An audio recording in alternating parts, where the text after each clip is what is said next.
What makes you want to say, I quit? Is it one more page of fractions making numbers soup in your brain? One more time dad says no to getting your own phone? Maybe one more PE class where you get picked last for a team. One more time your sister starts the fight and mom blames you. One more broken promise. One more dropped lunch tray. When tough things pile up, it is easy to give in and quit trying. But truth is, you were never meant to push through on your own strength. God knows every single hard thing you're walking through.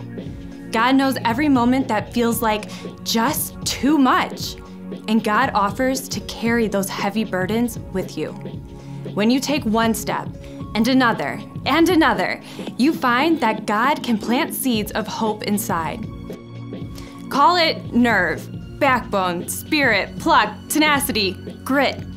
Each time you give it another try, when you sit down to study again, or head back out to the practice field, or choose a good attitude instead of slamming the door, you build the muscles to push through. You rest in knowing that God holds the end of your story. God will give you the power to keep going. As you refuse to give up when life gets hard, others can see God at work in you. That's why grit is an amazing way to worship God with your life, because worship is about more than just singing loud. It's all about living loud.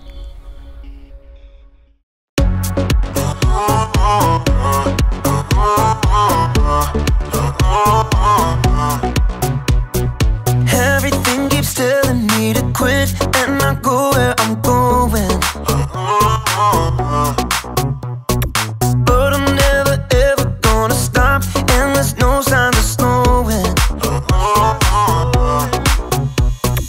Ooh, now moving backward. Ooh, I'm moving forward. 'Cause you give me the power to never give up. You give me your power and it's more than enough. I made my decision, quitting's not an option. No matter how hard it gets, I know I'm in, 'cause you give me the power.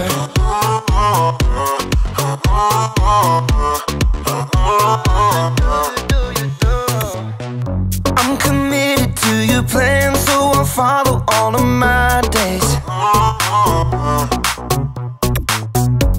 Every day you give me strength to follow after your way. 'Cause you give me the power to never give up. You give me your power and it's more than enough. I made my decision, quitting's not an option.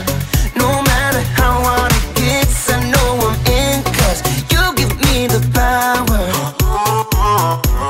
Yeah, you give me the power. Ooh, now moving backward. Ooh, I'm moving forward. 'Cause you give me the power to never give up. You give me your power and it's more than enough. I made my decision, quitting's not an option. No matter how hard it gets, I know I'm in, 'cause you give me the power. Yeah, God gives me the power. You give me the power.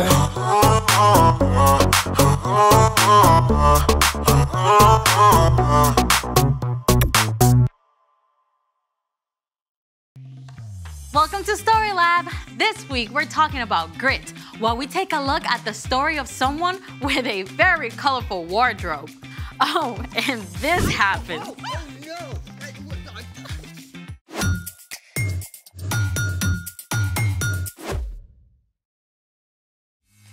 Hey, I'm Amaya. And I'm Zeke. and we are here to talk about grit. I think there's some confusion about what grit really is. Well, grit is... Is grit a delectable breakfast dish from the American South? No, grit is actually... Grit is refusing to give up when life gets hard. Yes, and you need grit whenever you're facing any kind of difficult challenge. Like when you're learning how to do something new, like riding a bike or a skateboard. Or when you're dealing with a hard subject in school, like social studies. Yeah, or science or art. Art's not hard. It is if you're not an artist. True. Sometimes you need grit just to get through everyday life. Also true. So let's put that to the test with today's super cool experiment that uses both science and art. It's magic milk. 1, 2, 3. Let's make it! We're making magic milk. Tell them what we've got here, Z. Of course, we've got a glass pie plate, food coloring, dish soap, cotton balls, and of course, the milk. All right, so the first step into turning this regular milk into magic milk is to... The first step is to open the bottle. Here, you need some help. No, wait, no, I got it, Here, I got it. Just I got it, I got it. Oh, no. Wait. I am so sorry. It's okay. There will be no crying over this. We are refusing to give up. Yeah, grit. Paper towels, please? Oh, yeah. Ah, resourceful. Okay, so magic milk. Step 1, pour a small amount of milk. All right, is that good? Looks good to me. Step 2, squeeze drops of food coloring into the milk. Do you need any? No, it's fine, I just... What is wrong with you?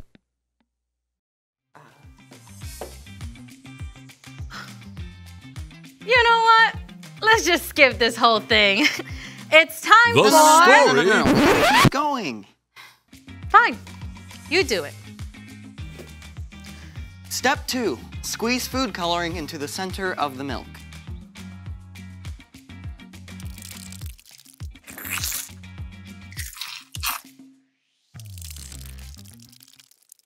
Step 3, place a cotton ball covered with dish soap into the milk.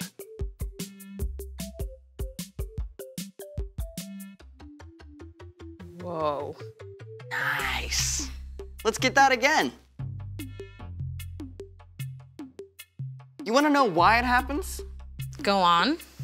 You see, whole milk has all these fat molecules, but when dish soap is dropped right into the middle, the soap molecules race around bonding with all the fat molecules, creating a giant swirl of color. Well? Still green. But now it's time for... The story before the story. Today, we're in the very first book of the Old Testament, Genesis. God created the whole amazing world, but people turned away and broke their relationship with God. Still, God had a plan. God called Abraham and Sarah and promised to bless the whole world through their family. Abraham and Sarah had a son, Isaac, who had a son named Esau and a son named Jacob. Jacob had 12 sons, including the next to youngest, Joseph. And Joseph is the hero of our story. And go. Hey everyone! Hey, Ryan. Oh boy, you better strap in because we are in for a bumpy ride with Joseph. Joseph was second youngest in the family, and he was his father Jacob's favorite son. Jacob gave Joseph a beautiful, expensive, colorful robe. Joseph started having dreams, and he couldn't keep them to himself. He had to tell his brothers. We were harvesting grain, and all your grain bundles bowed to mine. And in my other dream, the sun and moon and stars bow to me. That's like Mom and Dad and you guys. Great way to make your big brothers like you, huh? Joseph's brothers were very jealous of him. So when Joseph's dad sent him to check up on his brothers out on the fields, they snapped. Here comes that dreamer. Let's get rid of him. No, don't harm him. Just throw him in this empty pit. And that's exactly what they did. They threw him in a pit.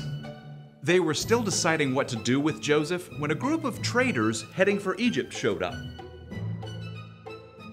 Let's sell him to these traders. Joseph was sold by his very own brothers. His brothers even lied and told their father Joseph was dead. No way. Uh-huh. Can you imagine? Joseph was a teenage kid on his own in a foreign country, sold into slavery. He was sold to a man named Potiphar, captain of the king Pharaoh's guards. Joseph didn't know anyone, didn't speak the language. He could have given up, but God was with him, even in Egypt. Joseph worked so hard and did so well that over several years he gained Potiphar's trust. Eventually, Potiphar put Joseph in charge of his entire estate. Things were finally looking up for Joseph, until they fell apart. Again. Potiphar's wife was sneaky, and she wanted Joseph to do something wrong. When he refused, she threw a tantrum! He tried to hurt me! Throw him in prison! Now, Joseph was on his own, enslaved in a foreign land, and in prison. Yeah, it was time for him to have an epic pity party, right? I mean, that's probably what I would have done. But Joseph was still growing. He'd come a long way from that overconfident kid who had boasted to his brothers. God was with Joseph, even in jail. Joseph still worked hard, taking care of chores, helping other prisoners. The man who ran the jail was so impressed he put Joseph in charge of everything. One day, 2 brand new prisoners arrived, straight from the royal palace. The Pharaoh's royal baker and his official drink taster. Joseph made sure they were comfortable. Well, as comfortable as you can be in jail. But one morning, both of these guys showed up at the breakfast table looking pretty upset. Why do you look so sad today? We both had dreams. But no one can tell us what they mean. Only God knows what dreams mean. Tell me what you saw. Ah, now we're back to where we started, right? With dreams. The drink taster told of seeing a vine that budded and grew bunches of grapes. And then the drink taster squeezed the grapes right into Pharaoh's cup. Pharaoh will release you from prison and give you your job back. Yes! When he does, please put in a good word for me. Well, after this, the baker was excited to hear about his dream, where baskets of bread sat on the baker's head and birds ate the bread. Pharaoh will release you from prison and have you killed. What? That's pretty awful news to have to give someone. But it happened just as God had revealed to Joseph. In 3 days, the baker was killed. But the drink taster was released from prison and given his job back. Now the drink taster will remember to tell Pharaoh about me and I'll get out. So, you think the drink taster remembered? Yep. Nope.